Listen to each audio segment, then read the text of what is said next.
over what I think a minute. Talk shoes. Recorded live. Okay, well, first of all, let me tell you what alchemy isn't. Alchemy is not sorcery, at least by my definition. I'm not even sure what sorcery is. I know what sorcery used to be. And so what it used to be is people that ginned up all kinds of energy, all kinds of negative energy, and found ways to cast at people. It usually ended up killing them at a young age, because anytime you're dealing with negative energy and trying to throw it at somebody else, it usually exhausts you and probably ends up coming back at you as well. This is old stuff, getting in front of a star, dancing around the head of Baphomet, whatever they did, fooling with things, trying to turn lead into gold. You guys have all heard all that kind of stuff. In actuality, alchemy was a lot of things in a lot of ways. Certainly there was a chemical component. And as a matter of fact, alchemy in the original word is alchem, or from chem, K-H-E-M, which is the Black Land, which is Egypt. And so the original alchemy, the original chemistry, let's call it, chemical component, alchemical component, was from Egypt, which was unbelievably advanced in many types of chemistry and science in its particular time. They were so advanced, as a matter of fact, that they were probably the top metallurgists there were around, even to the extent of settling a significant part of Spain to develop silver and copper mines there. And there are still remnants of those copper and silver mines around the edge of Spain, where the Egyptians came up and did mining, and of course they also did a lot of farming and so forth. So some of the earliest inhabitants of Spain were Egyptians looking for chemicals. And so from the land of Chem, the land of black sands, came alchemy. It had two components, because people didn't really realize exactly what it was they were dealing with. They didn't have concepts of atomic structure, covalent bonding, things of that nature. They thought that there was some kind of mystical, godlike quality that caused these chemicals to form in the way they did. So along with the actual chemical procedures that they did, they went through rituals. And these rituals were, they thought, somehow connected to the chemistry involved. And of course, it's really easy to do that. You're going through and you're making something. And then when you're trying to reproduce it, you try to do everything exactly the same. And if one of the things was to scratch your eye, well, you go and scratch your eye again, because you don't really know, if you're not knowledgeable, what it was that you did that caused this thing to happen. And so in the initial stages, there was a tremendous amount of mysticism, worship, things of that nature, and a tremendous amount of power, or assumed power, was given to the people that could do this, because they held the secrets very, very close, did a bunch of distracting things like incantations and hopping around in robes and whatever, and the people that were ignorant thought that that was part of the actual chemical process of making things. And of course, that's still being done today in all kinds of ways. It really hasn't changed, except what they're working on has changed, because the other stuff has been discovered and therefore is no longer magic anymore. So in my opinion, what magic is, alchemy is simply being ignorant of how the thing is done. If you're in a Las Vegas show and you can make an elephant disappear, that's magic. If you can do some kind of a thing through the air that causes people to feel better, that's some kind of magic. Okay, until you can have a procedure attached to it, since the information is very closely held, it's very easy to have a magical component thought by people that don't know exactly how it does. But for, say, for instance, someone like me, it's easy. It has nothing to do with magic at all. It has to do with very sane and intelligent physical science principles that are taken at a level of which most people dealing in physical sciences have no idea what's going on, because they really haven't gone out on the fringe of physical sciences. The standard physical science education is very simple.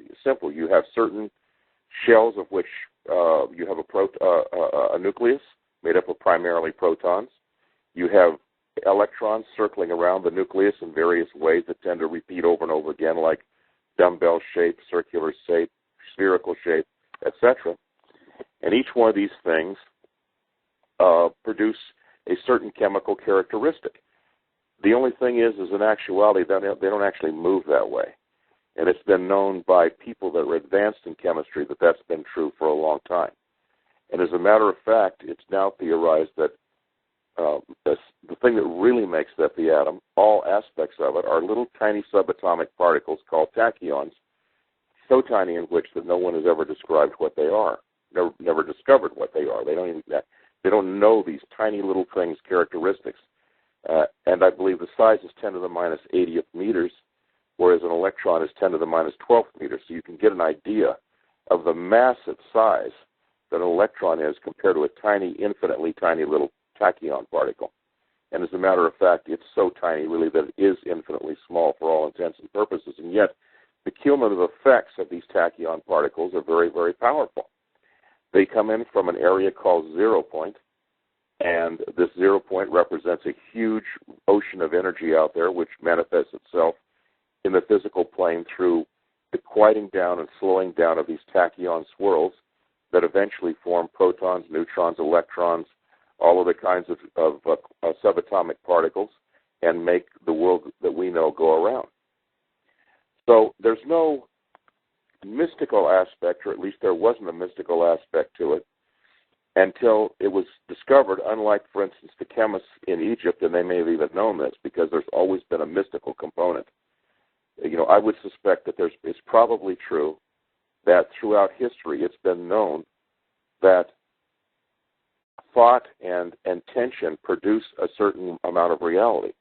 When you don't have a lot to work with, like they didn't have back then, no machines, anything like that, you had to sort of intuit and feel, and that was the field of a very few numbers of very highly cleared adepts that spent their whole lives clearing themselves so they could somehow intuit this incredible world that they couldn't actually get a feel for. And that's why you had things out of the Vedas which were actually very, very close to some of the things that we're discovering now about the universe. And these things could have never been known by somebody just observing the world around them. They had to actually intuit them. So they accomplished a tremendous amount, even 5, 10, God knows how many thousand years ago. They were actually able to come up with these incredible intuitive leaps that were done simply by observing and sensing what most logically could be occurring. We've come a bit further now, and our technology is massively more advanced. And because of that, we're able to see some of the things that they were looking for back then and reproduce them very, very easily without any magical properties involved at all.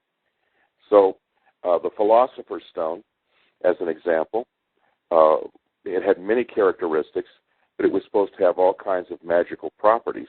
There were all kinds of statements that somehow described what the Philosopher's Stone was, but they were couched in esoteric phraseology, which made it almost impossible for the layman to understand what was being talked about.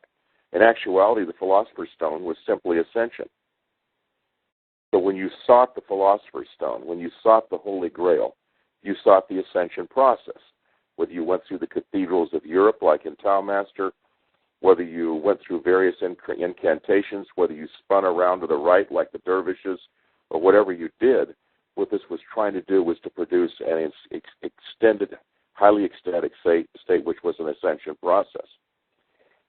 So we have a very interesting thing that's occurred since then. Even though our particular world that we have today is highly mechanistic and most people are dumbed down from very, very high levels of sensitivity like they were back then, sensitivity back then versus low sensitivity now, we have made some very, very interesting discoveries which brings the alchemical world back into focus with the actual physical world in a way that we can understand how things can actually be spiritual but at the same time work with physical principles. And I'm sure most of you know that there has been many observations over the last 30 years. I think the first discoveries were in France in the 70s, where they can actually alter spin states and electrons simply by looking at it, or alter the course of an experiment by the attitude of the person doing the experimenting, one of the things that comes to mind right off the bat is the cold